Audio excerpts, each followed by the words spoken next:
Hello friends, स्वागत है आपका एक और नई वीडियो में। तो यहाँ पे मैं बताने वाला हूँ pi ducting interview for gulf country, मतलब इंटरव्यू किस तरह से देते हैं गल्फ कंट्री में जाने के लिए।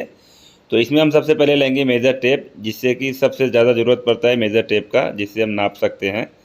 उसके बाद आता है हमारे यहाँ पे इसमें सीट। सीट देखो 3 से 4 तरीके का आता है, जैसे 20 mm, 30 mm, 40 mm, 50 mm। इस टाइप का सीट इसमें आता है पीआई डक्ट में, इसी 4 टाइप का। उसके बाद इसमें आता है सबसे पहले कटर, जिसको हम 45 degree right cutter for air duct, 45 degree left cutter for air duct, मतलब एक लेफ्ट और एक राइट कटर यूज़ होता है इसमें कटिंग करने के लिए। और उसके बाद आता है इसमें, यहाँ पे देखो ये है डबल 45 साढ़े 22 डिग्री कटर, जिसको हम वी शेप भी बोलते हैं, या वी शेप में कटिंग करने के लिए वी कटर भी बोला जाता है इसको, वी शेप कटर।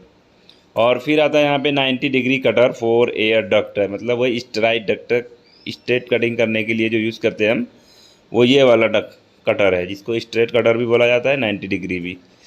और उसके बाद आ जाता है इसमें, हम देखेंगे जैसे यहाँ पे देख लो ऑल टूल, जैसे चाकू हो गया, मेजर टेप होगा, ये सब यूज़ होता रहता है इसमें।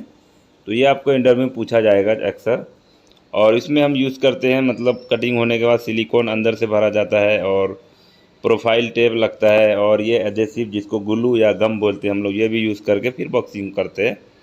उसके बाद आता है इसमें फलांज। फलांज देखो aluminium invisible flange 30 mm, aluminium invisible flange 20 mm। इसमें 40 भी आता है, 50 भी आता है, जिस तरह सीट आता है। और फिर आता है ये वाला एल्युमिनियम यू फ्लैंज, ये भी एक तरह का फ्लैंज होता है, पीआई डक्ट में यूज़ होता है। इसको यू फ्लैंज बोला जाता है। ये क्लाइंट पूछ लेता है कि इसको क्या टाइप का फ्लैंज बोला जाता है, तो आपको वहाँ पे ध्यान में रखना है। और फिर आता है एल्युमिनियम चेयर फ्लांज है, तो ये भी एक तरह का फ्लांज है, जिसको चेयर फ्लांज बोला जाता है। अक्सर क्लाइंट यही चीज़ पूछते हैं कि ये फ्लांज का नाम क्या है, तो ये आपको ध्यान में रखना है। और फिर आता है हमारा यहाँ पे ये है एल्युमिनियम, जिसको हम फ्लांज भी बोलते। तो ये एल्युमिनियम में भी आता है और रबर में भी आता है, जिसको पॉलीमर बोलते हैं हम। तो ये अभी आपको माइंड में रख के चलना है। और फिर आ जाता है हमारे यहाँ पे देखो, जैसे ऑल फ्लांजे जिसको बोला जाता है, देख सकते हो इस टाइप के फ्लांचे होते हैं। फिर आता है गैलोनाइज कॉर्नर 20 mm, गैलोनाइज कॉर्नर 30 mm। तो इसमें 40 भी आता है, 50 mm भी आता है, हर 4 साइज आता है ज़्यादातर ये। तो ये भी आपको ध्यान में रखना है। और उसके बाद आता है यहाँ पे पॉलीमर कवरिंग एंगल ए और पॉलीमर कवरिंग एंगल बी, जो कि ऊपर से लगाया जाता है ज्वाइन करने के बाद, जिससे हम लीक जो है हमारा कम हो जाता है, लीकेज का चांस कम रहता है। तो ये कवर करने के लिए आता है। उसके बाद फिर आता है पॉलीमर रेनफोर्समेंट डिस्क, और ये एल्युमिनियम में भी सेम चीज़ आता है। ये लगाया जाता है सपोर्ट के लिए अंदर से डक्ट में, और ऊपर से दे के इसको हम बोल्डिंग करते जब बड़ा डक्ट होता है तब। और उसके बाद आता है एच बैनर, जिसको इनसेट बोलते हैं, बैनर भी बोलते हैं इसको।